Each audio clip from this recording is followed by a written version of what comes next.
Welcome to a new episode of Manage to Retain, where I talk about issues around business for employees, your customers, recruiting, retention, productivity, and profitability. And I do it with my friends, Sherri and Lou. Listen in, you might get a few tips here on how to do leadership better in your business. Hi, everyone, and welcome to a brand new episode of Manage to Retain.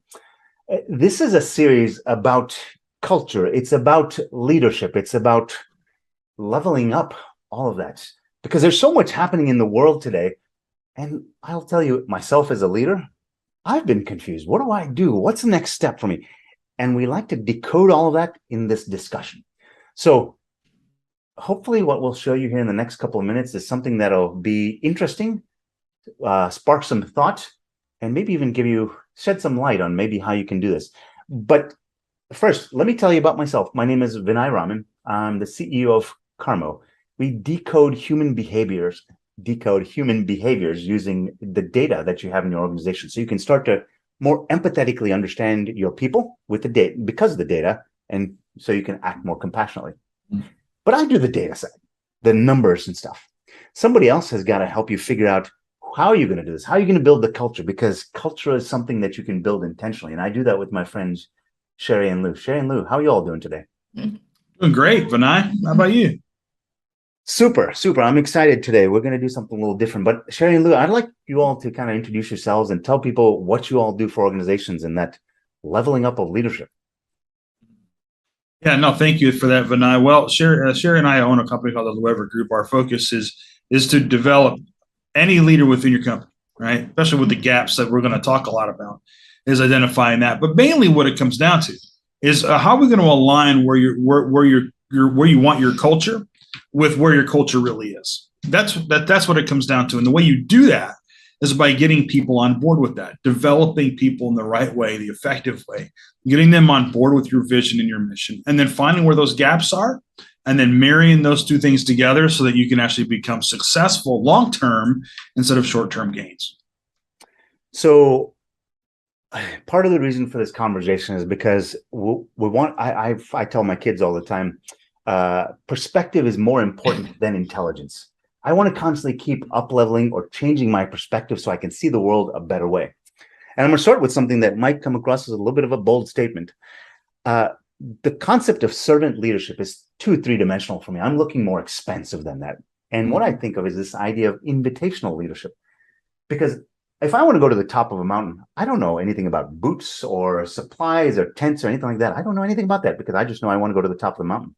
I want to enlist others to help me figure out how to do that, but they're going there for a different reason.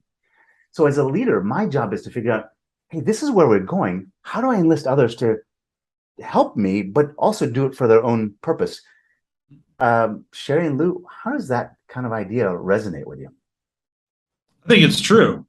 That's true, right? And realistically, whether you call it a cat or a kitten, it's still a cat overall, right? I mean, servant leadership and invitational leadership, it all boils down to one thing, and that is, what are we doing to get others to accomplish what we're looking to accomplish? How can we help them to get there? That's kind of where we're looking at here, right? And so ideally, you're right.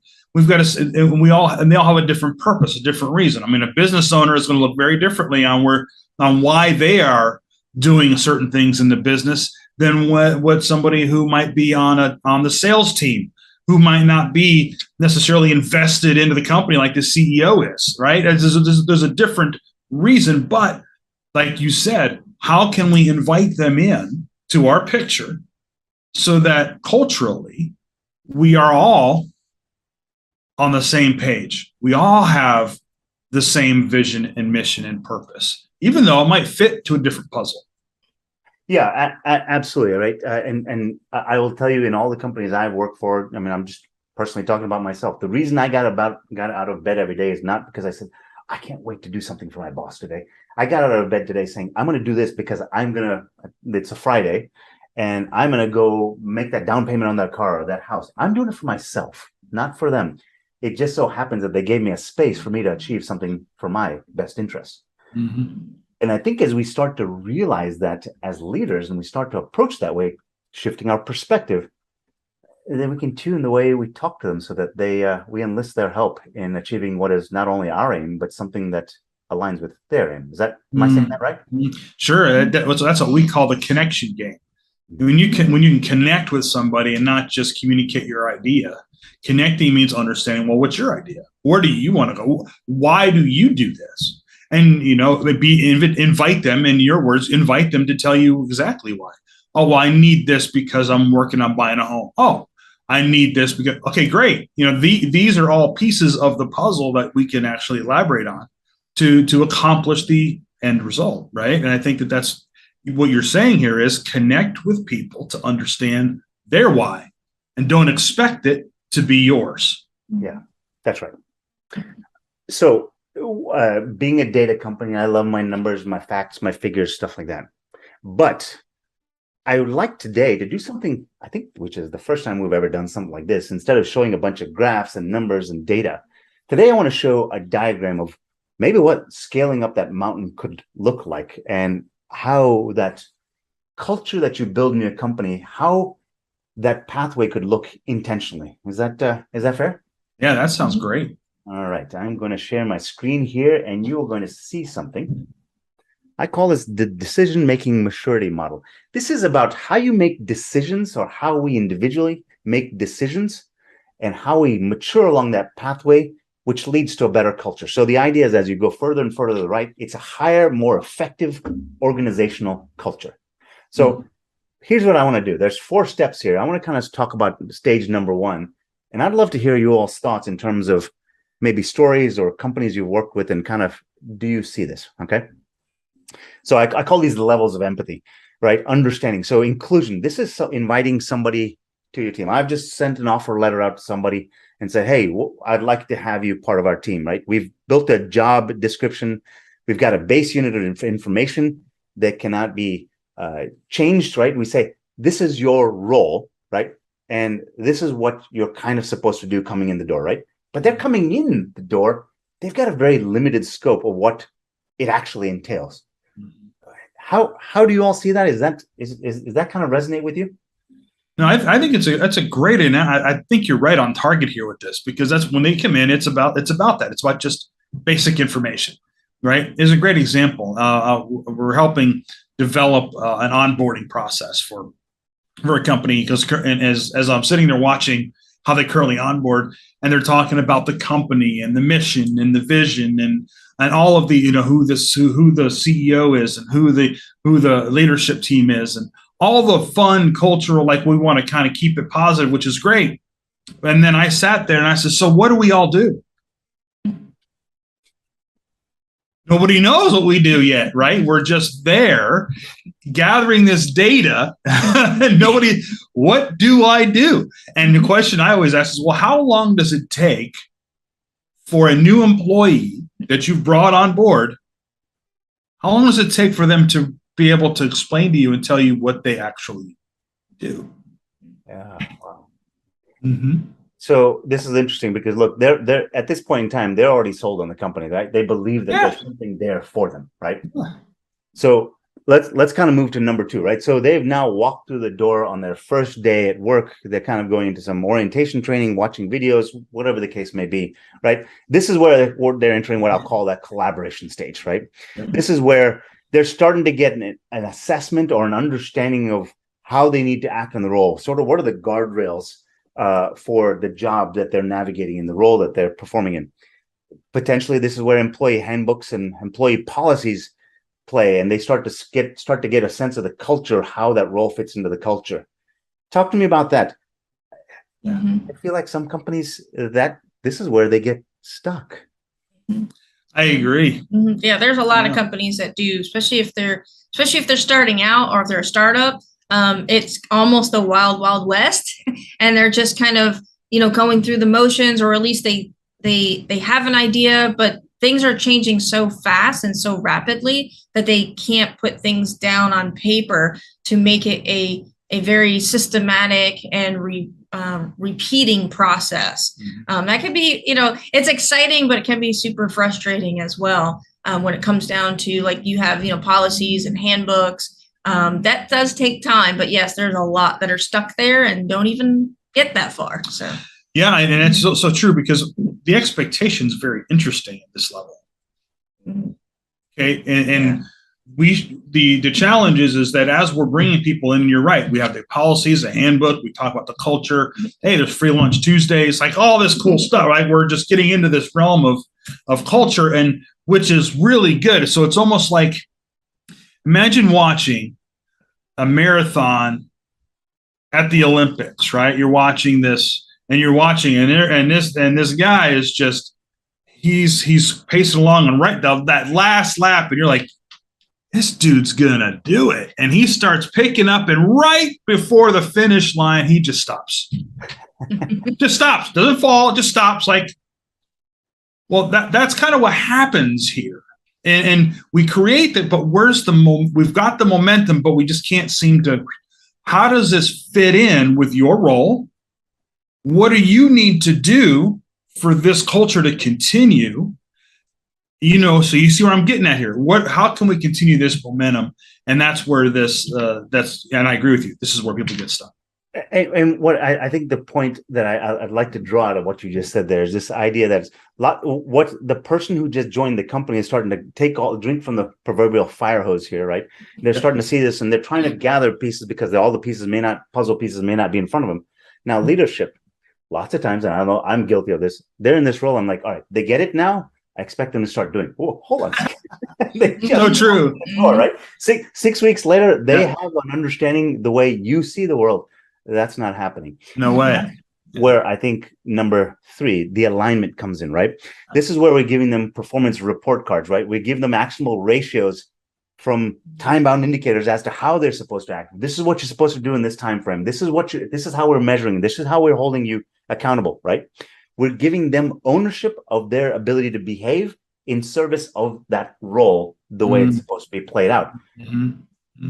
Talk to me about that. Organizations that have done that and haven't done that, and what do you see here? Oh, well, you can almost pinpoint companies and their culture by this, and you can see the difference. It's okay to have what I call the hoorah Pollyanna feel good introductions in your employees to get them really on board with your culture, which you want to get them engulfed into that immediately, which is where we're at in the collaboration stage. But then when you move into the alignment, this is where the expectation drops. Yeah. A lot of times, not all the time, but a lot of times, where all of a sudden we expect, like you said, we expect that, go off to your teams and make this happen. And unfortunately, it's usually part of the L&D department that doesn't, and there's no collaboration between them and then leadership to say, okay, let's set you up with, okay, what are your expectations and your alignment? All of those pieces need to be put together. It's like a building block, right? It's just like part of the DNA of a culture. We talk about culture being part of a DNA of a company, right? But the last thing, if you have a DNA chain and there's a building block of the DNA missing, most likely there's going to be some type of differential in the performance of that person because you're missing a part. And the alignment is what kind of puts those pieces in the right places. Yeah, there's that famous book by Jim Collins, Good to Great, right? I believe the step between 2 to 3 is actually, this is good, this is great. Agreed. And so many companies don't realize that, gosh, I'm expecting fantastic world-class performance out of them. They still don't quite understand what they're supposed to do and how to ask the right questions. I mean, I will tell you, if I don't know the right questions to ask, I'm not going to get to the right answer. That's right. Right. And I call this the decision-making maturity model, because this is really about that employees. And doesn't even have to be an employee, right? It can be any your people, right? The people in your company's ability to make good decisions by themselves. If they're still stuck at, I just walked in the door and I'm just learning from on the job, I don't know what questions I can and cannot ask. Therefore, my decision making is severely limited. Does that resonate? Yeah. 100%. Well, you don't know what you don't know. Yeah. That's you don't. Pretty much sums it up. Don't. Really. It's interesting. There's a situation just like in line with this that I remember very clearly, is asking somebody was just brought in. They just hired a person in, and I'm observing how their onboarding process, similar situations before. And And the new employee asks, okay, so tell me what is your job? What is your role? What do you do? And they couldn't really answer that clearly, which is okay. It's on day 2. But I says, okay, well, I tell you, what are the expectations? Like, what do you expect it to do? I'm not really sure. Okay. So how about this? Do you have any questions about what you do? No. I says, well, do you know what to ask? And they're like, no, actually, I really don't. Yeah. Okay, so now we have a problem.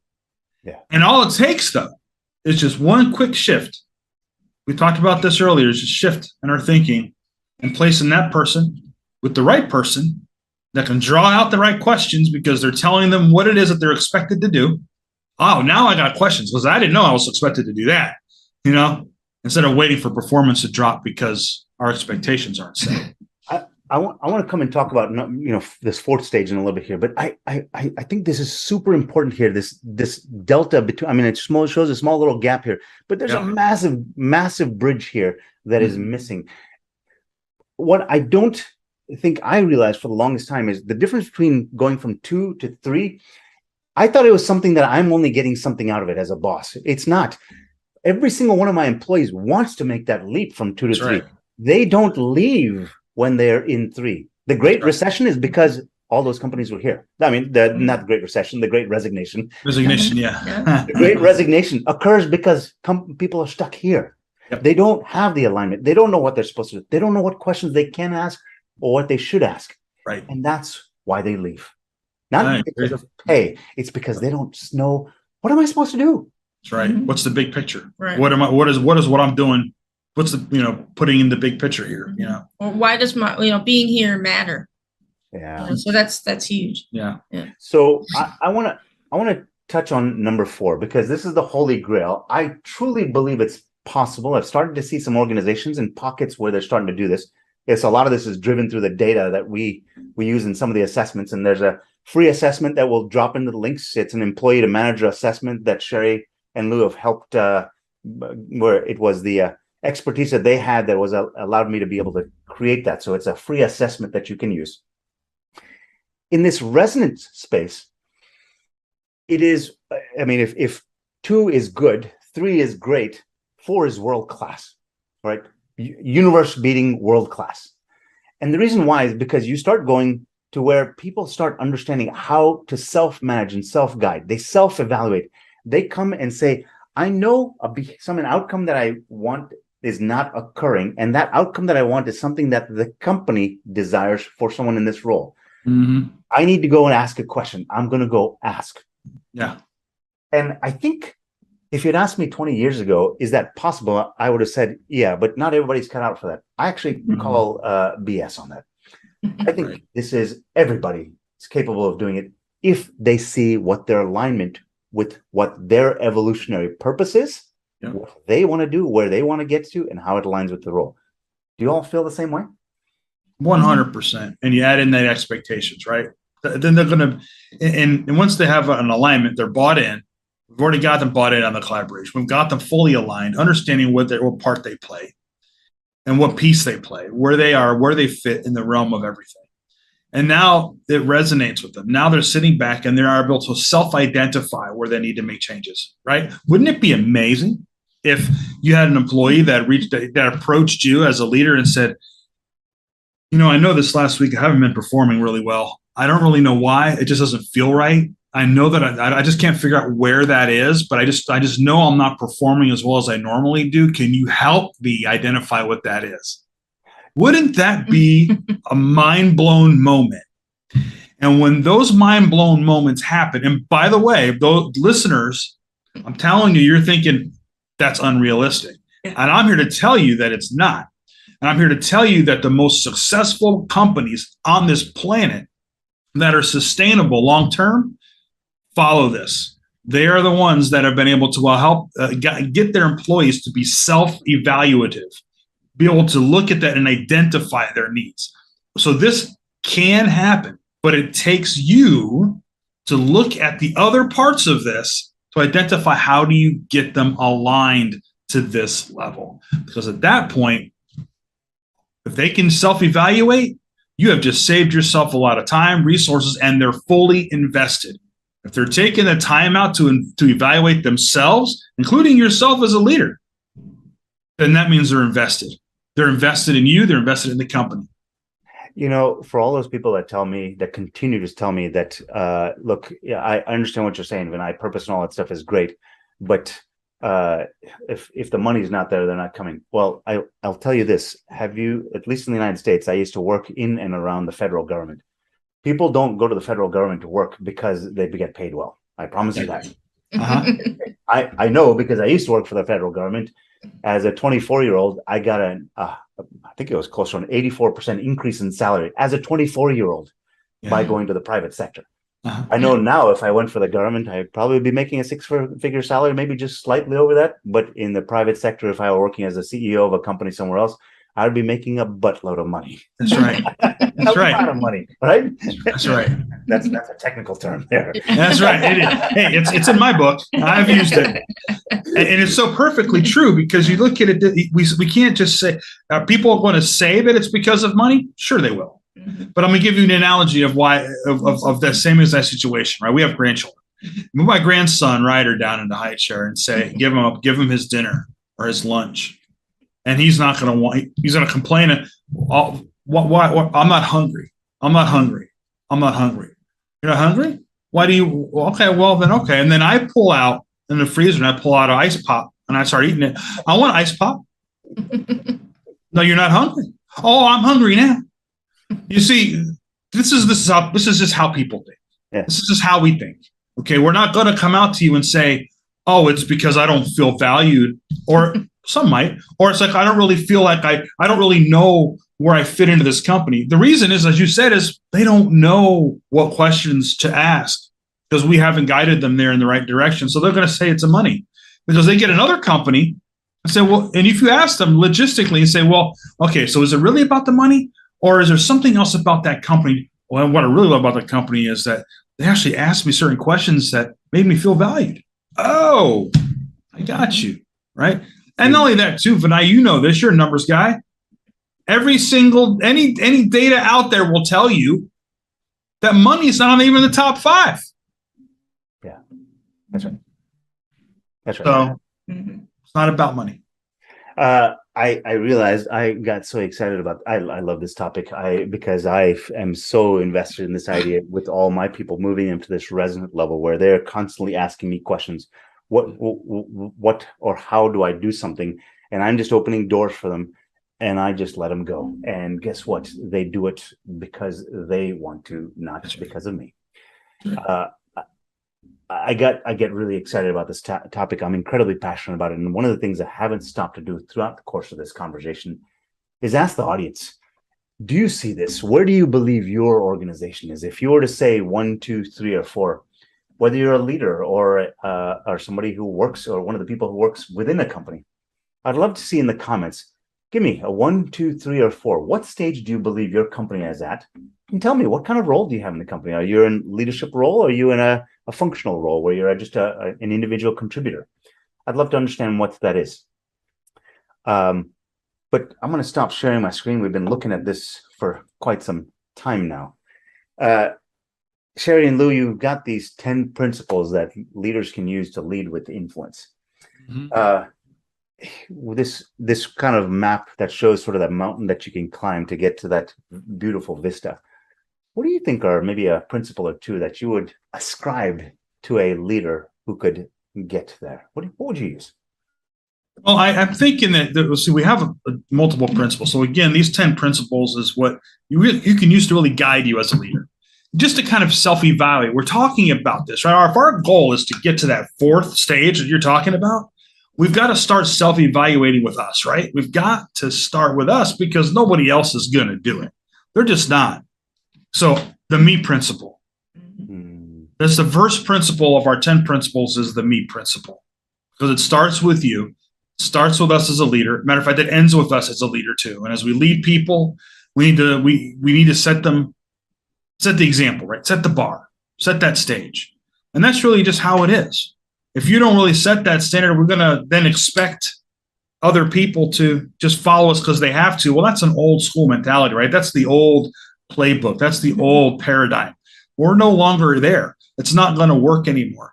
Now it's time for us to really look at ourselves, self-evaluate.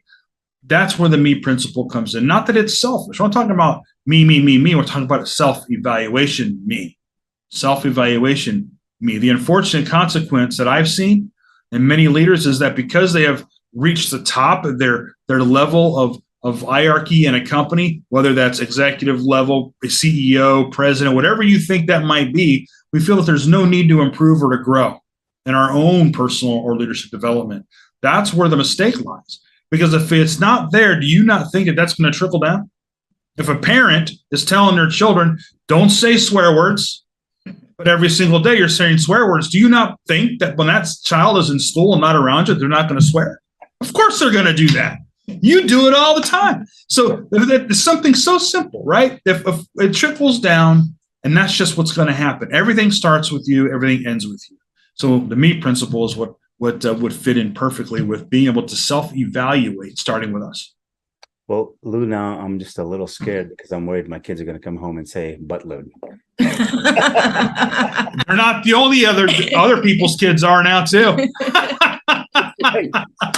Well, I hope everyone who listened in, I hope you really enjoyed this topic. I'm clearly very passionate about it. Thank you for taking some time to listen. Feel free to reach out to us. I mean, this is what we do. We're passionate about this. This is not about a sales call. Let us walk you through this, how you can get there, because this is not, whether it's me or any one of the three of us here, this is not about us trying to make money off this. This is, I think, where the world needs to go. This is how it gets better. Learn it from us, learn it from somewhere else. Do it. That's what is important. But so thank you for joining us. Sherri and Lou, as always, thank you for spending your time and your experience, sharing your experience with us. You got it. Feelings mutual, but I thank you. I will ask one last request, and that is for anybody who's been listening, and I am a data guy. So I will end with this last thing is I always like to find out how this was for you. So give me a rating on a scale of 1 to 10. 10 being this was fabulous, a fabulous use of time for you. 1, not so much. Give me a rating on a scale of 1 to 10. How useful was this discussion for you? Just type it into the comments, and that'll be thank you enough. Enjoy your day. Take care, everybody.